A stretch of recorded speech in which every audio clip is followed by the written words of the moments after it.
न तुम देहो न ते देहो भुक्ता कर्ता न वा भवान चिद्रूपः असि सदा साक्षी निरपेक्षः सुखम चर।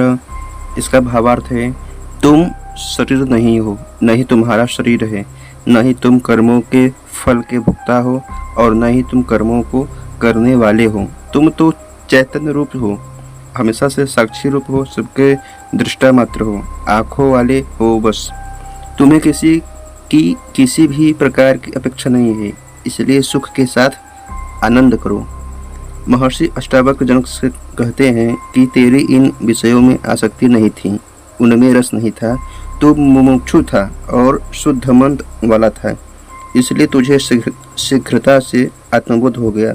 अब तू इस चैतन्य आत्मा में स्थित हो गया है, तू आत्मस्वरूप हो गया है, इसलिए अब तू शरीर नहीं है, न ही तेरा शरीर है, न तू भोगने वाला है और न ही करने वाला है, क्योंकि तू चैतन्य आत्मा है जो नित्य है, साक्षी है और निरपेक्ष है। इसलिए अब तू सुखपूर्वक विचरण कर। सूत्र 5 है, राग द्वेषो मनोधर्मो न मनस्ते कदाचन निर्विकल्पोऽसि बुधात्मा निर्विकारः सुखं चर।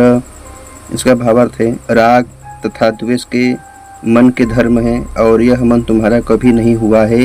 तुम निर्विकल्प यानी सभी प्रकार के विकल्पों से परे ज्ञान रूप हो, निर्विकार हो, इसलिए सुखपूर्वक विचरण करो। इसकी व्याख्या है, शरीर मन बुद्धि अभिमान इत्यादि प्रकृति जन्य है, जिनकी अलग अलग गुण धर्म है। आत्मा चैतन्य स्वरूप है, जिसके गुण धर्म इनसे अलग हैं।